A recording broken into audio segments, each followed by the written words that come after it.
સૌને નમસ્કાર. સૌને જય આદિવાસી. જય આદિવાસી.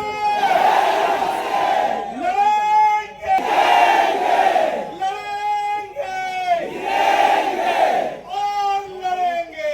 और जीतेंगे. और लड़ेंगे. और जीतेंगे. હવે આપણા સમાજનું એક મોટું વાચિંત્ર છે આપણા હાથમાં, ખબર ને? તો વાળો મુઠ્ઠી.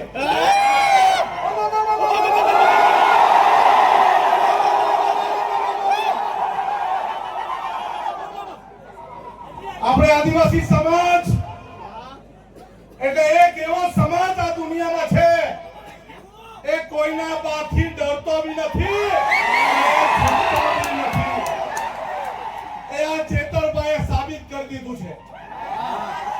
આ ચોર, લુચ્ચા, બેરા, મૂંગા, ભાજપિયા એને કહી દે ચેતર વસાવા એકલો નથી, આ કરોડો આદિવાસી એની સાથે છે. અરે અમને એવી આદેશ આપવામાં આવે ચેતરભાઈ જો જેલમાંથી ગઈ જેલ ભરો આંદોલન કરવાનું છે, આપણે જેલ ભરો આંદોલન કરવાનું છે. અરે ગુજરાતમાં એવી કોઈ જેલ નહીં મળે જે એ આદિવાસીને જેલમાં મૂકી હતી.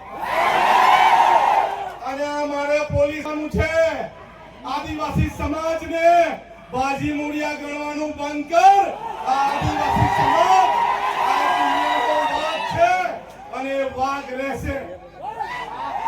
હવે પછી છે ને લાફાવાળી કરવાની જરૂર નથી, અરે ભગાવો વાળું કરવાનું શરૂઆત કરવાનું. મારા ગામમાં ભાજપીઓ નહીં કે ચલો ભગો. અરે જંગલ ખાતાવાળાને બહુ તુમાખી આવી ગયેલી હોય ને, અમારા વિસ્તારમાં પ્લાન્ટેશન નથી કરવા દેતા, આવીને બતાવજો અમારા વિસ્તારમાં. અરે આદિવાસી સમાજ એક દિવસ ડેરીમાં દૂધ ભરવાનું બંધ કરે ને તો આ બધા ભાજપીઓને ચા પીવાની બી નહીં મળે. અરે આદિવાસી સમાજ પોતાના વિસ્તારમાં પડેલું વરસાદનું પાણી રોકી દે ને તો ધોવાના બી ફાફા થઈ જાય. એક રહેવાનું છે. પાર્ટી બસમાં જ્ઞાતિના ફાટામાં ફટવાનું નથી, બટવાનું નથી, વેચાવાનું નથી.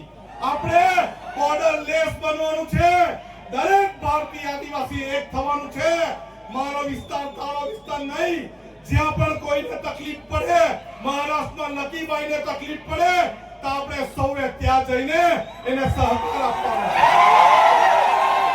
આપણા વિસ્તારના દરેક લોકોને મારી અપીલ છે કે આ વર્ષાબેન એના કુટુંબની જવાબદારી એક ભાઈ તરીકે આપણી છે કે નહીં? છે કે નહીં? અને પોલીસવાળા, અહીંના પોલીસવાળાને બી કહેવા માંગુ છું, તમારામાં તાકાત હોય ને આવનારા દિવસોમાં જેલ પર આંદોલન કરવાના, ત્યારે અમને અટકાવજો. અમે લડવા તૈયાર છે. અમે લડવા બી તૈયાર છે, મરવા બી તૈયાર છે, તૈયાર નથી. આપણે કદી ઝૂક્યા નથી અને ઝૂકશું પણ નહીં. દરેક હાથ ઊંચો કરીને કહો, આપણે સૌ હાથ ઊંચો કરીને કહો, બધા સૌ ચેતરભાઈના સમર્થનમાં છે. સરકાર નહીં સમજે, આવનારા દિવસમાં આંદોલન કરીશું. સૌનો આભાર. સૌને જય જોહાર.